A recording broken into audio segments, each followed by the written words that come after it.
Sawasdee good morning and thank you for joining us on Newsline. We're broadcasting live on NBT Radio Thailand FM 88 and NBT World. It's Wednesday, May 11th and you're with me, Suraphai Lautharanarit.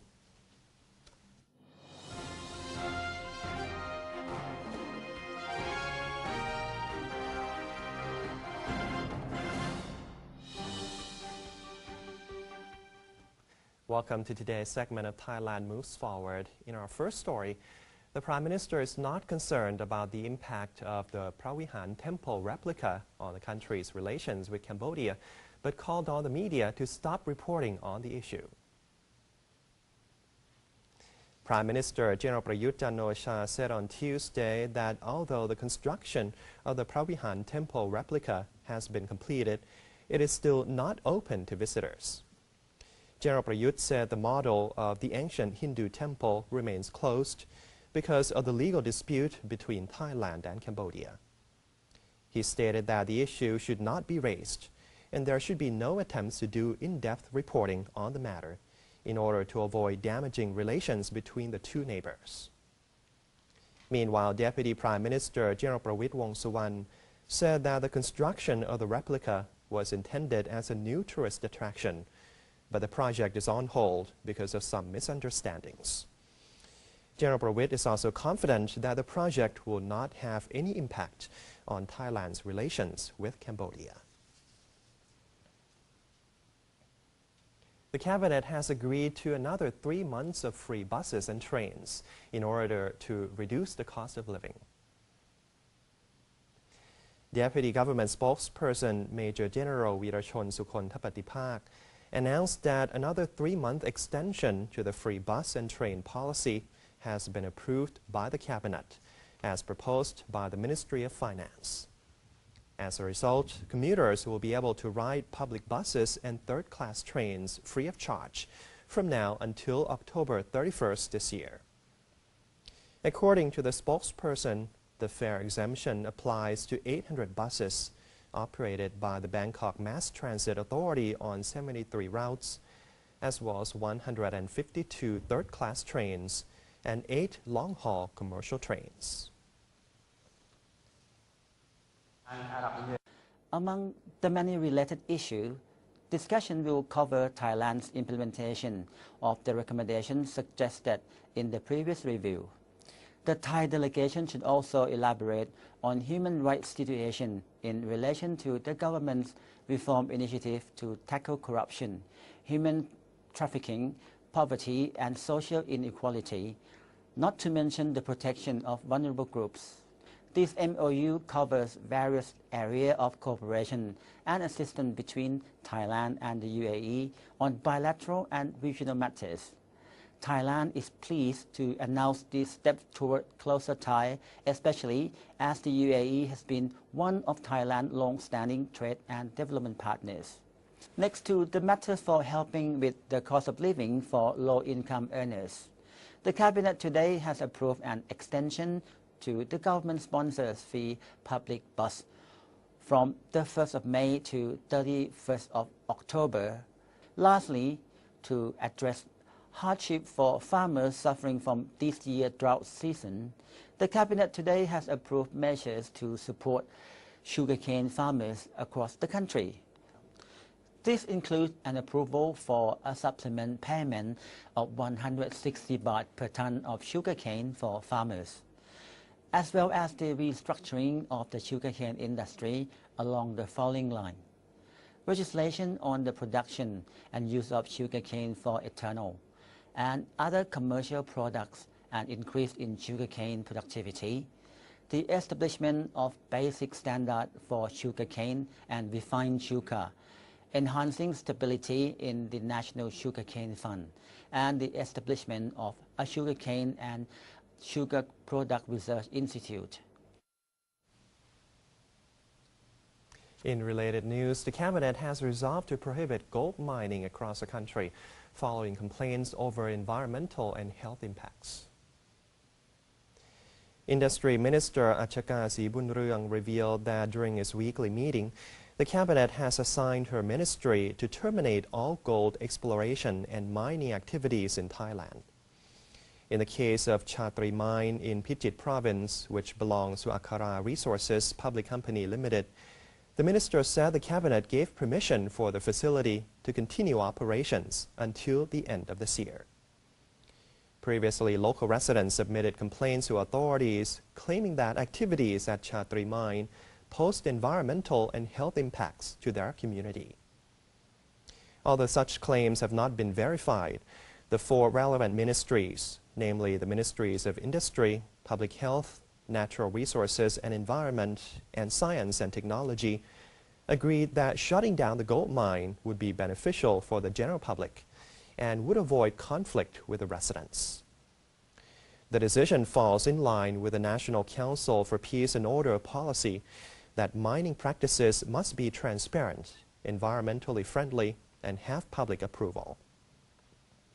According to Ms. Achaka, all concerned agencies will cooperate in overseeing the closure of all gold mines, while providing aid to each affected community. The Ministry of Labor will also help miners that have been laid off as a result of the Cabinet's decision. Activists have petitioned the National Legislative Assembly, or NLA, to consider the cancellation of all mineral exploration licenses in Phetchabun Province.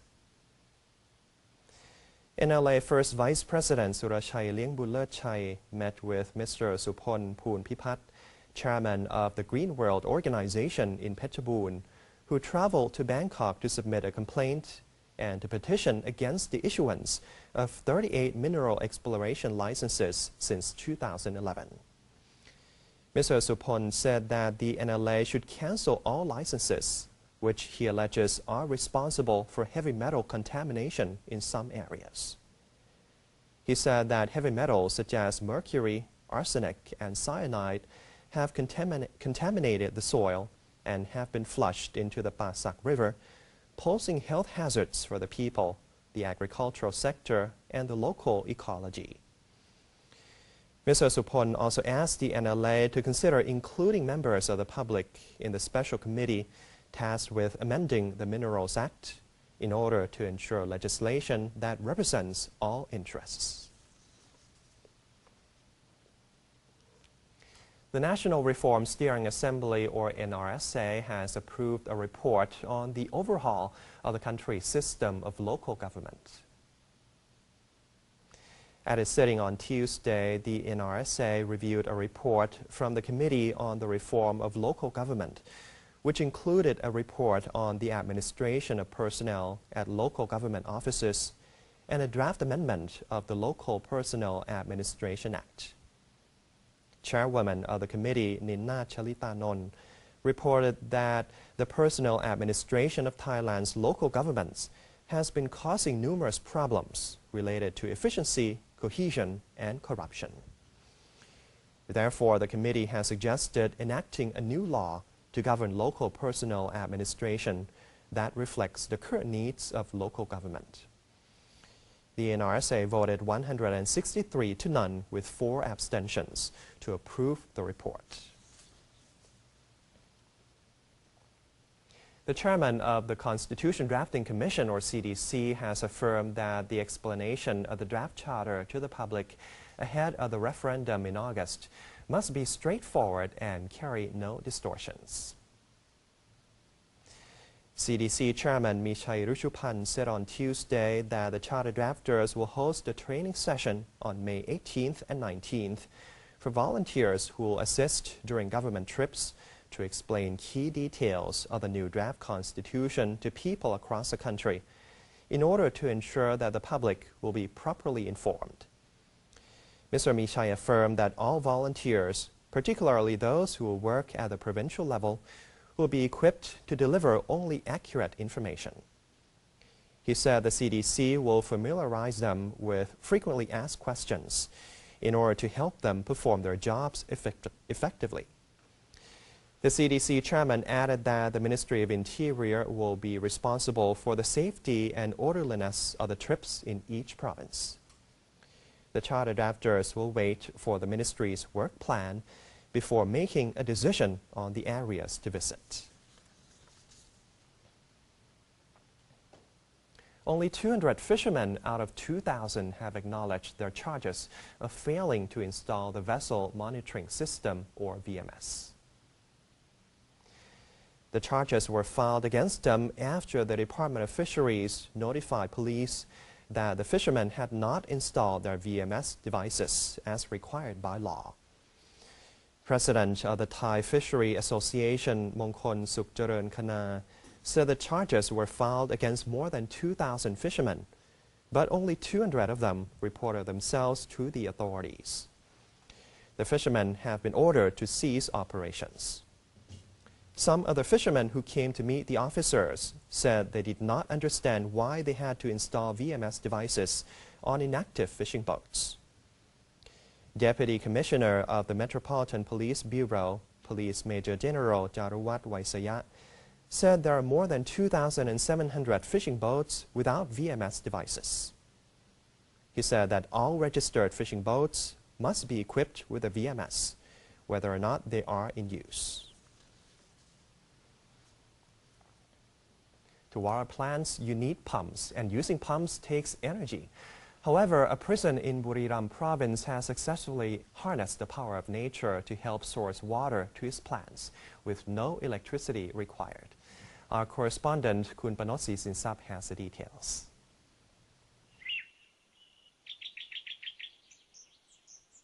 This is Nang Rong Prison's watering system. It uses no electricity but the power of gravity and pressure. It runs 24 hours non-stop, pumping water to the storage tank, ready to irrigate various crops that have been planted along the prison ground, such as cabbages, Chinese broccoli, corn, beans, and lime. The prison warden said the idea came from the provincial governor, and since its implementation a few months ago, has been working great. The Buriram governor introduced me to this watering system. I liked it when I first saw it, so I adapt it to our usage, feeding our plants using dropping system. The good thing about it is that we no longer need to spend money for electricity to pump water up. How it works is it collects rainwater as well as water used in daily activities by the prison to be stored in a dam-like system. The prison staff place water hyacinth and effective microorganisms, or EM, to treat the water and break down any residue. Then they make sure the dam is placed at an elevated position so the water would flow down into the pipes. Once it's filtered into smaller tubes, water pressure generated by gravity bring it up to be stored in a resting tank. Any excess water used while pumping the water will be slowly pulled back into the reservoir for treatment and reuse. Once the water is inside the resting tank, the water will be ready for agricultural use at the twist of a knob. At scheduled intervals, pipes will water plants using drip irrigation. Drip irrigation allows plants to absorb more water while using half the amount of normal irrigation. Used water is also rich in minerals, acting as a natural fertilizer. Each day, prison guards who take well-behaved prisoners out to tend the plantation and harvest vegetables to be used for cooking. This process allows prisoners to learn both farming techniques as well as using and assembling the pump system. The director said that many prisoners who have been released have brought the idea back home and have thanked the prison for providing hands-on experience with the machine. The province is planning to register the system for intellectual property rights, but allows villagers to freely learn the system and use it at home. It is both easy to install and, despite its capacity, costs less than 10,000 baht to build, using only PVC pipes, valves, and some space and knowledge. The Nang Rong prison welcomes visits by anyone interested to learn more about the system, but do call ahead at 044-666-412 for more information. Panosi Sinsap, NBT World, Buriram. The Department of Physical Education invites the public to participate in the Bike for King bike ride on the occasion of the 70th anniversary of His Majesty the King's accession to the throne this month. Deputy Director General of the Department of Physical Education, Panya Han Lamyuang, and representatives of the Thai Cycling for Health Association on Tuesday attended a news conference of the Bike for King bike ride, scheduled for May 15th from 5 a.m. to 10:30 a.m. The cycling route starts from the National Stadium, passing Ratanakosin Island, the Temple of the Emerald Buddha, Sanam Luang, and Ratchadamnern Avenue, before returning to the stadium. The total distance is 13.7 kilometers. Before the bikers depart, there will be an activity in which they will chant "Long Live the King" and form the words "Bike for King."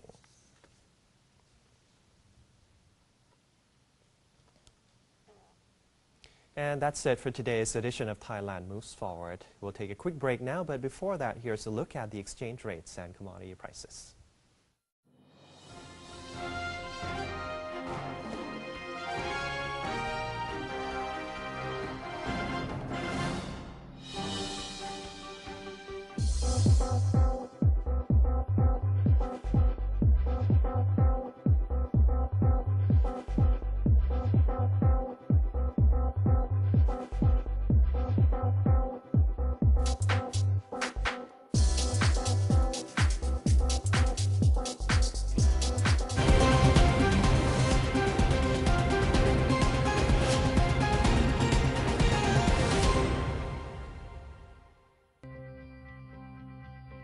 If the earth is your home,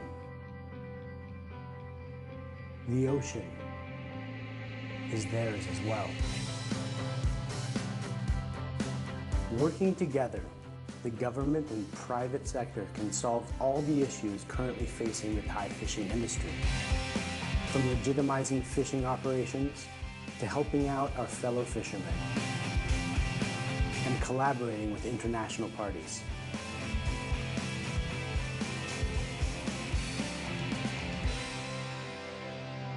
ตอนนี้ถึงเวลาแล้วนะครับที่เราจะต้องมาร่วมมือกันทำให้มันถูกต้องมันก็ต้องปรับตัวในช่วงแรกแต่ในระยะยาวมันก็คุ้มค่าถ้าไม่มีอาชีพนี้เราก็ไม่รู้จะทำอะไรกันแล้วผมก็พร้อมครับที่จะเป็นส่วนหนึ่งในการแก้ปัญหา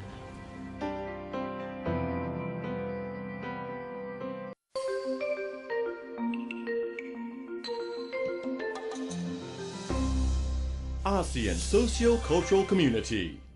Due to recurring natural disasters in the ASEAN region, the ASEAN Committee on Disaster Management has become the main authority to coordinate emergency help during disasters. Moreover, there is background of cooperation in terms of environmental sustainability and restoration of natural forest land to reduce the impact of disasters.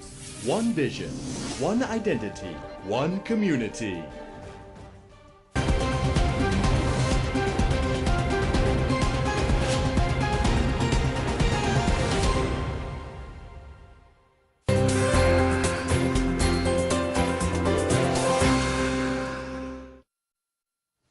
Welcome back. You're watching Newsline. In Nakhon Phanom Province, the Ministry of Commerce will organize projects that will promote and expand border trade links with neighboring countries, reaching as far as southern China on May 12th and 13th. The event will include an exhibition of more than 300 booths in the border area in front of Nakhon Phanom City Hall, as well as a seminar at I Hotel regarding Thailand's border trade and investment through the Special Economic Development Zones of Nakhon Phanom and Mukdahan provinces to enhance Thai-Lao border trade. In addition, a meeting will be held between the Thai Chamber of Commerce and the Lao Federation of Trade and Industry, as well as policy discussions between Thailand's Ministry of Commerce and Laos's Ministry of Industry and Trade. Thailand's Minister of Commerce, Apiradi Tantraporn, said such projects will not only encourage economic growth in the region, but will also expand border trade between Thailand and neighboring countries. The Ministry of Commerce also plans to conduct similar projects in other border provinces, such as Chiang Rai and Chanthaburi. Davao City Mayor Rodrigo Duterte looks certain to be declared the winner of the 2016 Philippine presidential election, according to initial voting results released during a press conference in the capital, Manila, on Tuesday. Andres D. Bautista, chairman of the Commission on Elections of the Philippines, said the figures represent 95.15% of the country's total votes, which have already been collected and counted. Based on the initial count, Duterte pocketed over 15.6 million votes, followed by Manuel Rojas with just over 9.5 million. Even if the remainder of the uncounted ballots go in Rojas' favor, he'll still be unable to turn the tide. The chairman of the Electoral Commission reiterated that the results presented at a press conference were unofficial, but were transmitted through an electronic vote counting machine. The official result will be open to the public after the Philippine Congress has manually counted all the votes. However, Bautista said these results should be clear.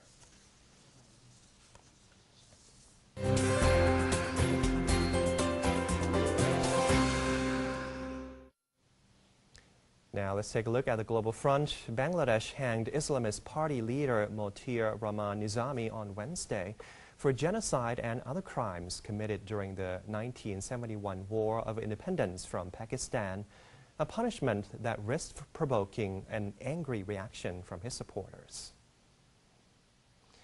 Law Minister Anisul Haq said that Nizami, head of the Jamaat-e-Islami party, was hanged at Dhaka Central Jail just after midnight, after the Supreme Court rejected his final plea against a death sentence imposed by a special tribunal for genocide, rape, and orchestrating the massacre of top intellectuals during the war. Hundreds of people flooded the streets of the capital Dhaka late on Tuesday to voice their support for the execution. However, the War Crimes Tribunal, set up by Prime Minister Sheikh Hasina in 2010, has sparked violence and drawn criticism from opposition politicians, including leaders of Jamaat-e-Islami, that it is victimizing Hasina's political opponents.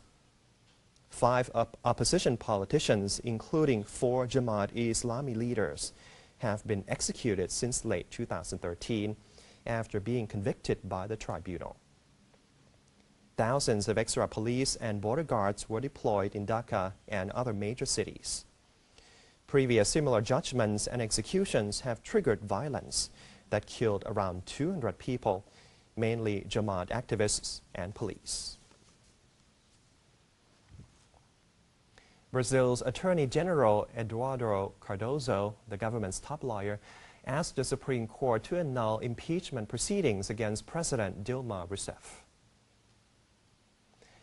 Speaking to journalists in Brasilia, Cardoso said impeachment proceedings were null, as they had been instated by lower house Speaker Eduardo Cunha, who was suspended by the Supreme Court last week on corruption charges.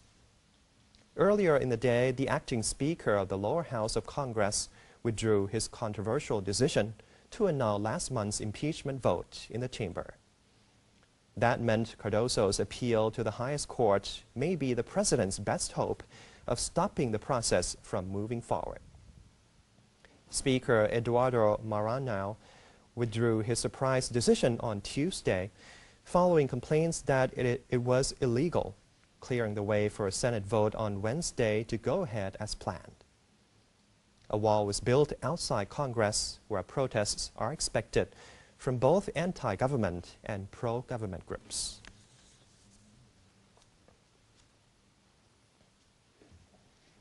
And that wraps up today's edition of Newsline. If you have any comments or suggestions, please feel free to email us at newsline.nbt@gmail.com. You can also follow us on Facebook or visit our website at thainews.prd.go.th/en. And for now, we're leaving you with 2 Siberian tiger cubs making their public debut at a zoo near the city of Harbin, China. I'm Surabhala Tharanarit. Thank you for your company and have a great day. สวัสดีครับ